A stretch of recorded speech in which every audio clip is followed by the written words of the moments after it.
Kila ambacho tunafahamu kwa sasa hivi bweni hilo la Melin Waithera block ambayo ama ni bweni ambalo liliweza kupata kuugua ama kupata kuteketea, lakini chanzo cha moto huo bado Rashid hakijaweza kubainika. Kwa hivyo ni subira tu ambayo tunatarajia wale mawaziri ambao wamekuwa hapa tangu mida ya kama dakika 30 hivi ambazo zimepita, niposa wamekuwa kule wakifanya mkutano ili waweze kupata taarifa kamili, wapate ni wanafunzi wangapi walifariki wakiwa shuleni, ni wanafunzi wangapi pengine walifariki wakiwa hospitalini, lakini tunafahamishwa kwamba ni wanafunzi zaidi ya 70 ambao walipelekwa katika hospitali tofauti hapa, ikiwemo St.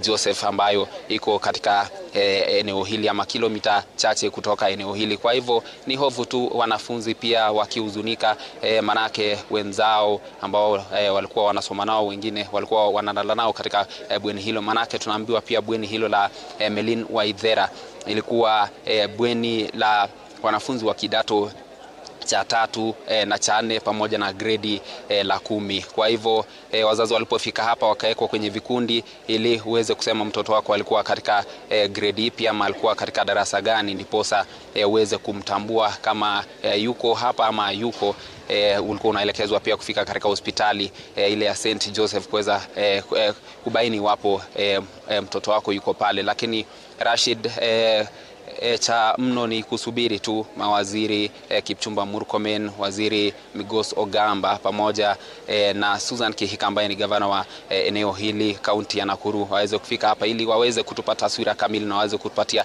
idadi kamili ya wale ambao waliangamia katika mkasa huo wa moto katika shule hili ama katika shule hii ya Utumishi Girls Gilgil.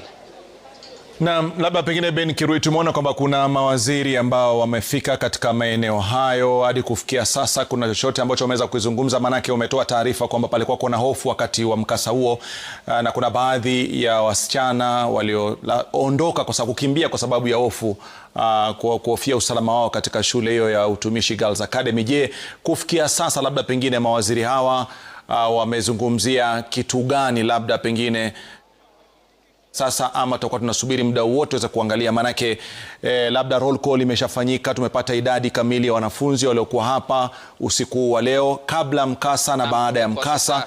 Ni maswali ambayo labda pengine wengi wangeuliza kama wazazi ndani, manake wale ambao walikuwa wanachukua idadi ya wanafunzi ambao wako katika hali salama na wale ambao waliangamia wako na hiyo ripoti, na kwa sasa hivi wanaweza tu kuwapasha. Lakini kwa sasa hivi kile ambacho mawaziri hao wametuambia ni kusubiri tu waweze kupata ripoti kamili ili waweze kutupa taarifa kamili ya jinsi mambo ilivyo kwa sasa. Kwa hivyo hadi sasa hakuna yote ambaye amezungumza ukizungumzia mawaziri hao, lakini baadhi ya wazazi ambao tulizungumza nao asubuhi, wengine walikuwa tuna hofu wakisema kwamba hawajui hatima ya watoto wao, na niposa walikuwa wanakimbia tu katika kila pembe wakijaribu kubaini namna hali ilivyo. Lakini pia kuna baadhi ya wanafunzi pia ambao walikuwa wanazungumza wakisema tu kila ambacho walisikia wakati huo na wale ambao waliweza kutoroka. Lakini Rashid, pia ukiona lile bweni la Melin, ukiona pia zile madirisha ziko katika ile hali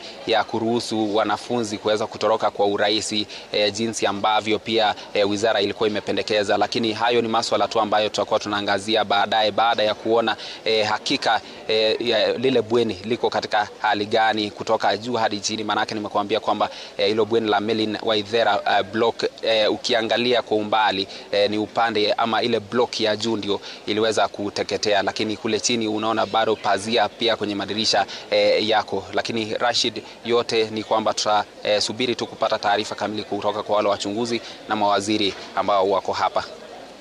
Naam, shukrani sana Ben Kirui. Nafikiri kwamba hivi sasa ni Wakenya kuwa na subra, kuwaombea wale 74 ambao wameweza kupelekwa hospitalini kupata matibabu katika ubora, na wale wengine 16 ambao wameaga dunia. Kwetu ni pole kwa ndugu, jamaa na marafiki, na imani kwamba maafisa wa polisi ambao wako hapa baada ya uchunguzi wao na maswali watatueleza hasa ni nini ambacho kilichangia mkasa huo, na kuangalia kuanzia sasa na kuendelea ni vipi kama taifa tutaweza kuzuia visa hivyo.